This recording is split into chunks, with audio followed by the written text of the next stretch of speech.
Achilles, the skinny one, that permanently lives here, and the Sahama, based out of Sydney town, the tropics for the winter time and tidal work as well. Marina initially opened in 1989, and this little tub we're sitting on, this one was the second commercial boat in the marina in 89. It was in fact purpose-built for what we're doing today, and hence the Cairns Shipyard. Big white game fishing boat to our right belongs to the Prince of Malaysia. It's 76 foot wide.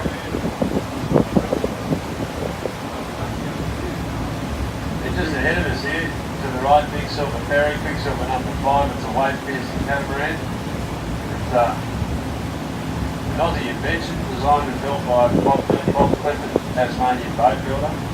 Quickie number 5 here was launched in 1986. It's affectionately known as the Quicksilver, and has carried over 3 million passengers out to the Great Barrier Reef.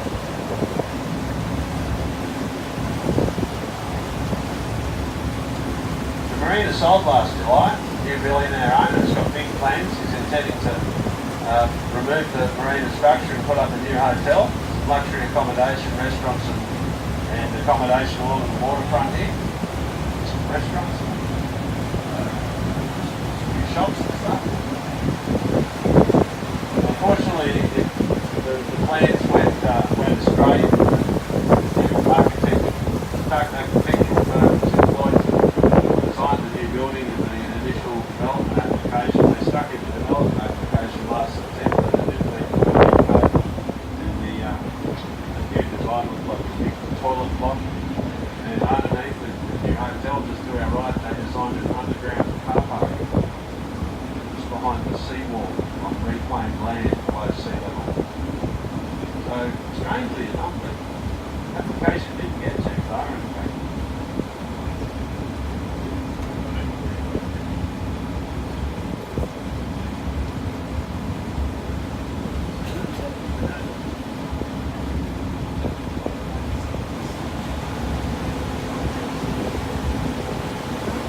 As a result of the marina sale, just to our right here, the seafood restaurant on the inlet was forced to relocate. We moved on to Wharf Street.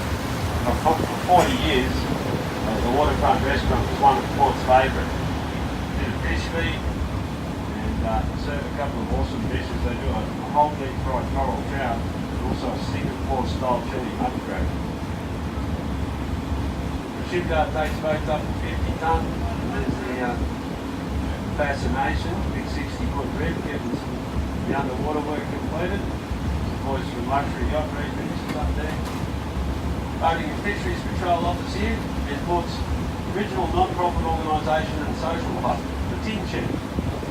Port's cheapest beer in town. Great food, beautiful view across the water.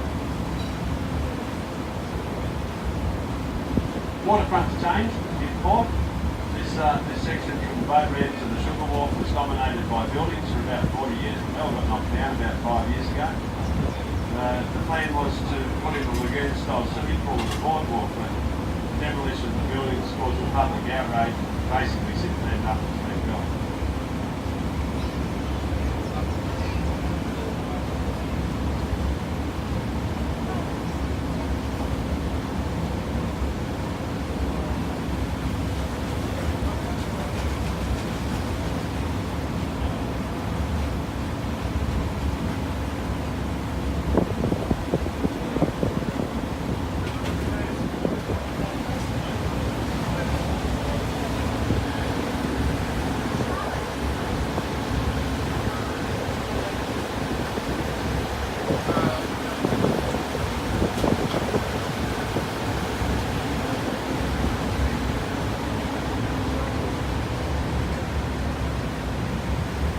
The Sugar Wharf here was built in 1904. 54 straight years was used for the export of sugar. This concluded in 1958. These days, weddings and receptions, food festivals, art exhibitions and rock concerts, great venue. You can rent it from the local council for $70 an hour with your own private use.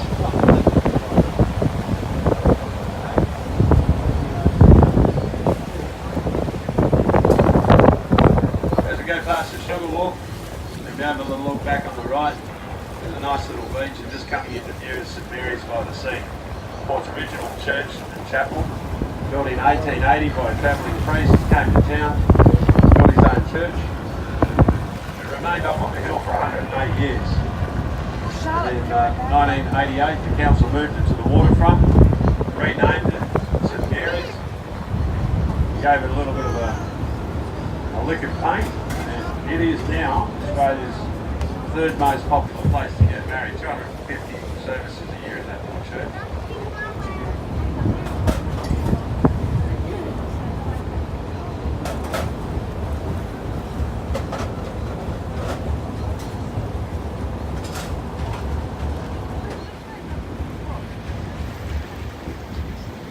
And the park in the point, the headland here, this is the park's known as Rexfield Park, the locals will call it Stinger Park. It was built initially as a tidal swimming pool to keep the jellyfish and the crocodiles out and give you a safe place to have a swim. But the jellyfish kept getting in and stinging everyone. And then one year with some heavy rainfall it filled up with mud, so the council decided to dose it in and make it a park.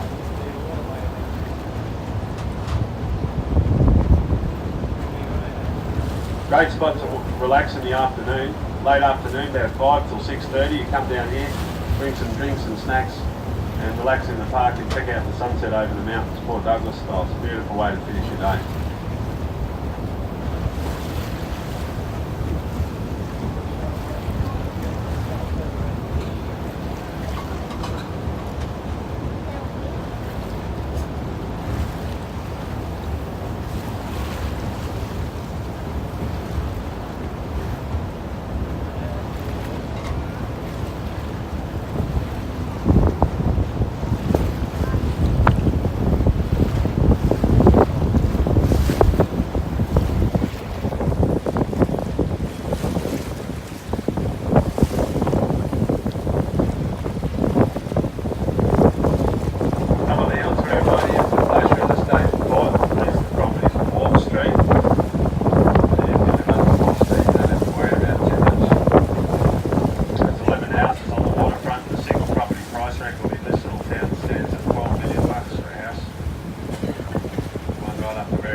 Beautiful day out on the Coral Sea today, nearly flat seas, light east southeasterly coming in, just keeping it comfortable today.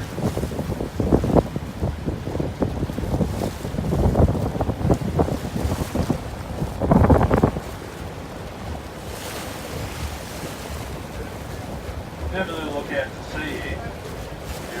As we go around, looking out to our right hand side, you'll see a little fishing boat probably about half a mile away, a little white one. If you just scan the horizon to the right hand side of that, you'll come across two little bumps out on the horizon. There's Lowell's, 15 kilometres or 8 miles offshore.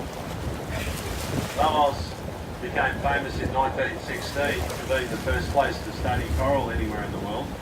And there's a little lighthouse on that island that was brought all the way from Scotland in 1878, put up on the island, and it remained there to be the last manned lighthouse on Australia's east coast, back to the automatic station in 1984. And the big island just up the coast a little bit, just off the mainland, directly out on our right now, that's Snapper Island.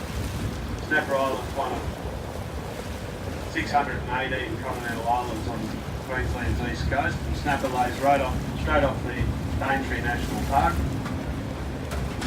That low dark range there to our right is the Alexander Range, and just over the top of that black fishing boat now, that's Thornton's Peak off in the distance. Fourth highest mountain in Queensland at 4,500 feet or 1,350 metres. Australia's second wettest place with an annual rainfall of 10 metres or 33 feet average on top.